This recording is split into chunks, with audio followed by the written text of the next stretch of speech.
Okay, here we have another little tutorial on how to draw, or rather construct, some geometric figures. Like I've said before, please turn off this little grid so I can do that with that little tab. Then I'm going to minimize this area here where I see the algebra behind it. But to do a quadrilateral, think about the definition and try to construct your figure based on the definition. If I pull this down and go to a segment tool, I'm going to construct a parallelogram, and look at this, I'm getting labels. Alright, so remember, I don't like labels, so how do I turn that off? I go to Options, Labeling, and then No New Objects. Alright, sometimes if you've chosen the tool already, it will want to continue labeling. Let's see. Alright, no, I did not label that.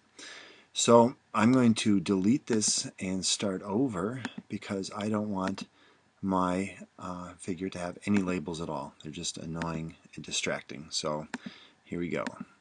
There's a segment. To make a parallelogram, what's the definition of a parallelogram? Well, it's two pairs of parallel sides. So I basically want another side up here that's parallel, and I'm not just going to guess and say, oh, there's my parallelogram, because as we've talked about before, even if I might connect these sides and they might look like they're parallel, the problem is that when I drag it around, it falls apart. Alright, and you're going to have to submit all these drawings, and I'm going to drag them around, and if they fall apart, that is not good. You'll have to redo it, and you probably will lose points.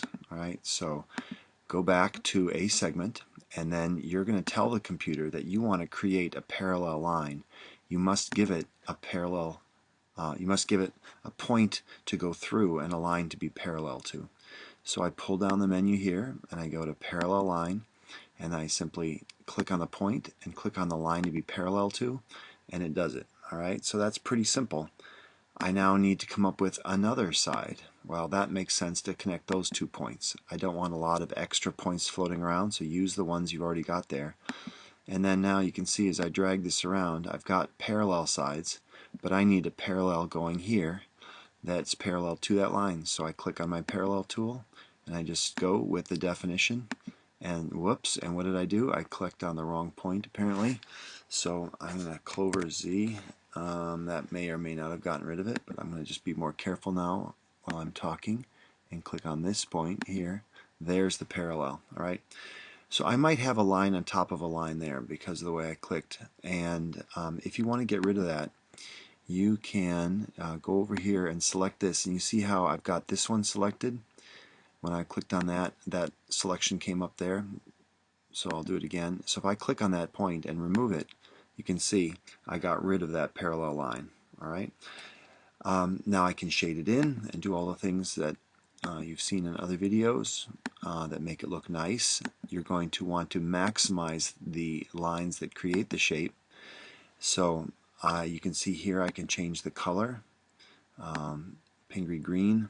I can change the opacity, I think, by clicking this and then dragging that back a little bit so it's not quite so dark. Won't use up all my ink.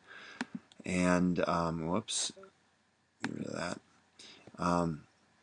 Then I can minimize these figures here by selecting them and then watching as the menu appears up here, and then I can make that line dashed, and I can make the color very, very light if I wanted to. Whoops, yeah, there. Then I can copy that style. Alright, so we've done this before. This should be easy. You should be prepared to talk about this on a quiz or something. And there's my parallelogram. Alright, now all I need to do is make a label or something for it. Alright, now why can I not drag this point around? Because it's not blue. The blue ones are the ones that will let you move your shape around. Alright, so that is a parallelogram. Another one that's difficult to do that I'll show you is an isosceles trapezoid.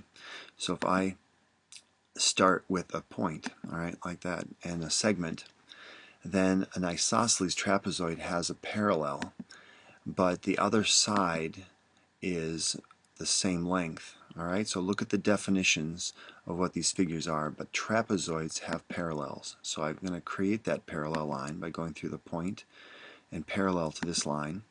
Alright, and I need to duplicate the length of this segment, but not make it be a parallelogram, not make it be parallel this way. It's going to lean in to be the trapezoid. How do I do that? Well, there are several ways. One is by creating, I think I can do it with this compass tool here that I showed you about. Okay, see if I click on this compass tool, I just simply click on a length, all right, and then I get a fixed circle that's that length of that radius.